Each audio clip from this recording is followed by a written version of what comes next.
After Kim Ja-hong passes the 7 trials of the underworld and is reincarnated, his recently deceased younger brother, Soo-hong, is guided by the same 3 guardians, Hae-won, Deok-chun and Kang Rim, to begin his trial as well. Before they arrive at King Yomra, the lord of the underworld's court, they must fight off an army of sand demons that have spawned to kill Soo-hong as he carries the mark of a vengeful spirit, given that his soul sought revenge on his killers. During the battle, King Yomra grants them passage and they present themselves in front of him. He is angry with Kang Rim, as bringing a vengeful spirit into the underworld is against the rules. Kang Rim argues that according to the rules, a spirit, regardless of whether vengeful or not, can be granted a fair trial if their death was unjust. He says that Soo-hong's death was unjust as he was buried alive after being shot by accident, as a cover-up, which resulted in his death. But ultimately, it's about the intention. Did his 2 friends know he was still alive when they were burying him, or did they think he was already dead? Only a trial can reveal the answer. So, King Yomra grants Soo-hong a trial, but this trial will be different according to the rules. Instead of going through all 7 trials, Soo-hong will only go through the ones tied to his death, which will eventually reveal whether his killers knew they were burying him alive. There are only 2 trials connected to his death: injustice and violence. In order to begin the first trial, they must travel through 4 different hells to get there. Kang Rim will take Soo-hong on this journey, but that doesn't mean these 2 are let off the hook just yet. King Yomra has a task for them. On the outskirts of a shanty town in South Korea lives a poor old man named Hyo-chun Sam with his grandson, Hyundong. Hyo-chun Sam's death has been long overdue now. However, he worships a 1,000-year-old household god called Songju. After listening to the man's prayers, Songju decided to appear to the man one day and help him. He now lives with him, assisting him with chores and even plays uncle to Hyundong. Whenever King Yomra sends guardians to collect Hyo-chun Sam's soul, Songju, being a troublemaker god, always prevents them and sends them running with their tails between their legs. Since Hae-won is one of the baddest mofos and the most experienced guardian after Kang Rim, he is instructed to go collect Hyo-chun Sam's soul, along with Deok-chun, and to kill Songju by smashing the earthenware jar he always carries with him, which is an enshrinement containing his ashes, that he must preserve or else he will die. To make matters even worse, King Yomra puts a time limit of 49 days on all these tasks collectively. If within that time frame Kang Rim can't pass Soo-hong through the 2 trials and the other 2 can't collect Hyo-chun Sam's soul, they will be stripped of the title of guardian and punished. And Soo-hong will be thrown into eternal damnation without a trial. Failing to locate the jar, Hae-won and Deok-chun speed things up and attempt to collect Hyo-chun Sam's soul, but Songju steps in and destroys the both of them while Hyo-chun Sam sleeps soundly. After all, he'll need a good night's sleep if he wants to live a healthy long life. As the 2 of them beg for forgiveness, Songju is surprised they don't remember him. He tells them that he was both of their guardians into the underworld when they died 1,000 years ago. He finds it very strange that King Yomra wiped their memories of their past lives, as this isn't standard procedure and the king had never done it before. Also, he's actually a pretty cool guy. He tells them that the reason he's preventing the old man's death is because he's the only family the little boy, Hyundong, has left. Since they were really poor, Hyo-chun Sam couldn't afford to send Hyundong to school before, but he will be attending his first day in 40 days. He wants the boy to have the memory of his grandpa taking him to school on his first day. So he says that after 40 days they can have the old man. Until then, he'll kick their asses if they try. Meanwhile, Kang Rim harpoons a giant fish monster in the River of 3 Crossings and uses Soo-hong as bait to speed up their journey and get to the trials quicker. On Earth, Hae-won and Deok-chun hide out and keep an eye on Songju while waiting out the 40 days. They observe as a loan shark and his gang come looking to collect a long overdue payment from Hyo-chun Sam. Songju pleads with them, but they shove him out the way and destroy Hyo-chun Sam's home. Relieving himself of the title of guardian and becoming a household god means that Songju cannot harm humans even if he tried. This is when Hae-won steps in to bargain. He offers to not only uphold the 40-day restriction, but also have the funeral and Hyundong taken care of when Hyo-chun Sam dies. In return, he wants Songju to help Deok-chun and him recover all the lost memories of their past lives. He reluctantly agrees. Then,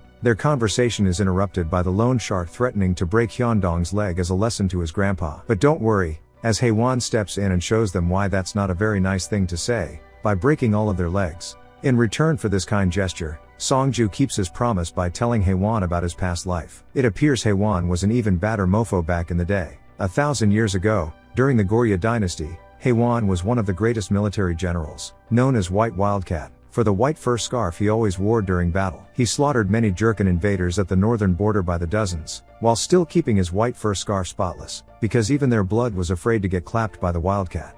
That night, the Guardians convince Songju that the best place for Hyundong is an orphanage. So the next day they schedule a meeting with the director, who tells them that she'll need a document from his guardian proving that they aren't able to take care of him anymore. Outside, Deok-chan plays with a group of orphaned kids, and Songju notes how she's never changed in 1,000 years. In her past life, Deok-chan was an 18-year-old Jurchen girl who lived in a small village. When they were attacked by Goryeo invaders, she fled with all the young children to the mountains and took care of them. When they get back to Hyo-chun-sam, he refuses to send Hyundong to the orphanage, as he believes that would mean he failed as a grandfather. So they decide that after Hyo-chun-sam's death, Songju will become his legal guardian. Later that day, Songju tells Haewon and Deok-chan that they crossed paths in their past lives. One day when Deok-chan came down from the mountains to find food for the children, she was attacked by a tiger, but you see back then, Haewon was an even badder mofo. He comes to her rescue and kills the tiger. After identifying her as a Jurchen girl, he demands she lead him and his men to her hideout. And after breaking in, they discover all the kids. Haewon's right-hand man reminds him that they're Jurchen kids, so they should root them all out. And Haewon says he'll do it himself, before taking a knife and walking into the cabin while Deok-chan stares helplessly. Well, I guess back then root them out meant cook them a nice warm meal cause that's what they did.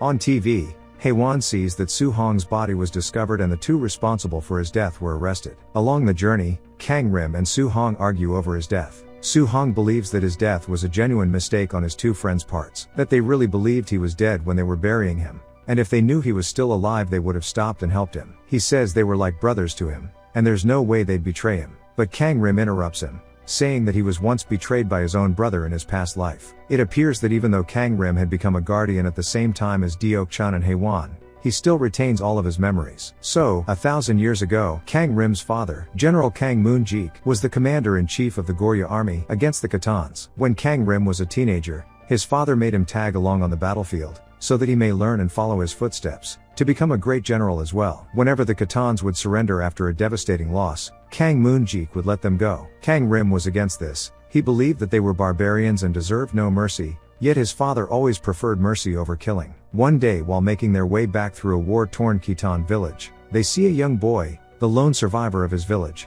consoling an injured horse. Showing mercy, he stabs and kills the horse so that it doesn't suffer in pain. Kang Moon-jik admires this trait, and decides to adopt him. The boy eventually surpasses Kang Rim in everything from board games to sword combat. And Kang Rim watches as they grow closer. Whenever he isn't around, his father calls the boy son, and the boy calls him dad. Kang Rim is mad. Damn, now I gotta stab horses to get some love around here? One day a couple decades later, before a final battle with one of the Khitan fronts, Kang Rim eavesdrops on a conversation between his father and brother. His father wants his brother to lead the vanguard against the Khitans as he believes the Khitans are on the back foot. Although it was meant to be Kang Rim's honor, his father says that Kang Rim's inability to show mercy will result in a lot of unnecessary casualties. Well, he was wrong. Without Kang Rim's aggressive strategy, much of the front line was killed off, including his father, and they had to retreat. After that, Kang Rim had become commander-in-chief of the Goryeo army, and he never forgave his brother, believing him to be the reason his father died. That night,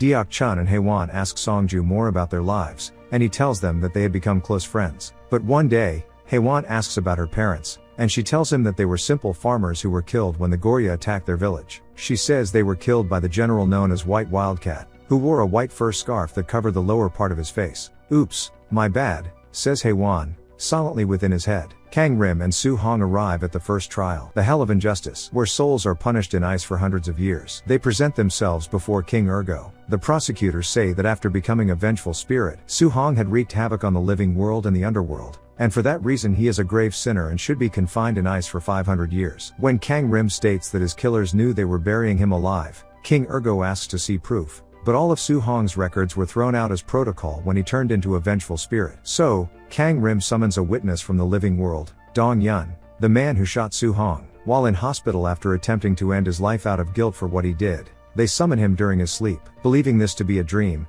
he initially answers all of their questions, but when Kang Rim presses him about whether or not he saw that Soo-hong was still alive when he buried him, Dong Yun becomes extremely distressed and suffers a heart attack and dies. Now, the charge of murder has also been added to Soo-hong's records, and as such he now must face a trial in the Hell of Murder. King Urgo allows them to pass to the next trial, as it's still unknown whether Soo-hong was killed knowingly, but the next trial may reveal the answer. The next day, when Songju and the two guardians are getting ready to go to court so that he can become Hyundong's legal guardian, Deok-chan and Haewon begin arguing. She is sickened by him, for killing her innocent parents, and she says she never forgave him, nor will she ever. Oh, but she did, says Songju. After finding out what he did to her parents, Haewon wanted to tell her and ask for forgiveness, but he never had the courage to do so. So instead, Knowing he wouldn't be able to care for her and the children as he belonged on the battlefield, he taught them everything he knew about survival. Whenever he would report to his superior, General Mi Lian, he would lie about the food supply him and his men needed so that he could give more to Deok-chan and the kids. After Songju successfully becomes Hyundong's legal guardian,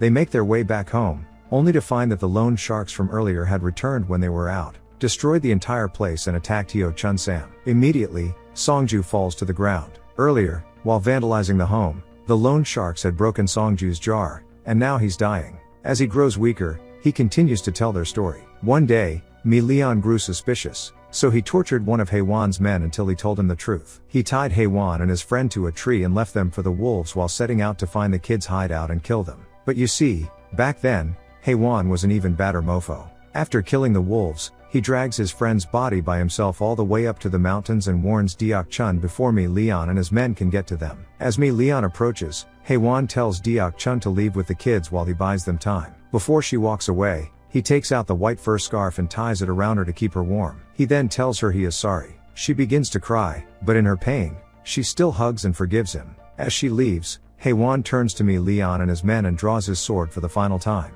At the next trial, in the Hell of Violence, Kang Rim asks King Jingwang to defer the trial, so that all charges may be handled in the final trial. Also, he wants King Yomura to be present at the final trial. As per T's and C's, Kang Rim puts his guardianship and his own reincarnation on the line to make this happen, both of which he will have to forfeit if he loses the trial. It is granted and he and Su Hong make their way to the Hell of Murder. But Su Hong is smart, questioning the lengths Kang Rim is willing to go to. He figures out that Kang Rim isn't just doing all this for him, but also for himself. So he asks Kang Rim what memories from his past life are so bad that he wants to wipe them out for good and be reincarnated. As Songju nears his last breath, he tells the two guardians that nobody is inherently good or bad. It is bad circumstances that create bad intentions and then bad people and vice versa. He then says that they should always take a moment and read things backwards, then they will all make sense. Songju then disintegrates. Haewon, now slowly grasping the cryptic message left in Songju's final words, writes down Mi Lian's name on a piece of paper and turns it around, revealing that backwards it spells Kang Rim,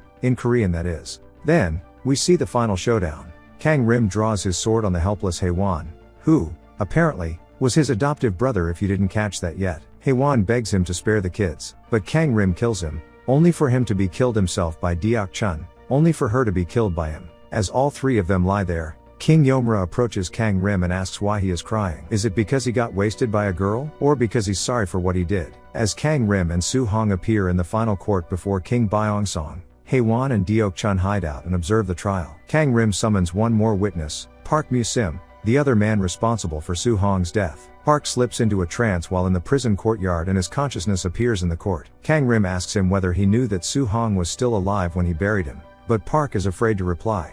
Kang Rim then asks King Yomura why his father, Kang Moon-jik's death was recorded as a murder and not an honorable death on the battlefield. And he replies that it's because he was murdered by Kang Rim himself. After Kang Rim confirms this, King Yomura then asks him why he did it. So, as it turns out, Kang Rim sort of technically may have kind of murdered his father. That day, after the battle, Kang Rim and his men went to the front lines to find survivors. Kang Rim spotted his father, buried under the rest of his men, but he was still alive. Kang Rim then chose to abandon his father and instructed his men to retreat. He was afraid that his father would make Haewon commander-in-chief if he survived, but later that night he was overcome with guilt so he went back to the battlefield, but it was too late. This is what motivated him to help Su Hong, as his death reminded him of his father's. And he regretted what he did every single day for the past 1,000 years. He regretted not being able to apologize to his father. That day when he died, King Yomura offered him a deal as redemption but also to make it up to the innocent people he had just murdered. He would make Kang Rim and the two of them guardians, but he would wipe their memories while leaving Kang Rim's memories intact as a punishment. If Kang Rim could successfully pass 49 souls through the 7 trials during the next 1,000 years, King Yomura will reincarnate Haewon and Deok-chun. He will also reincarnate Kang Rim and wipe all of his memories. Kang Rim takes the deal,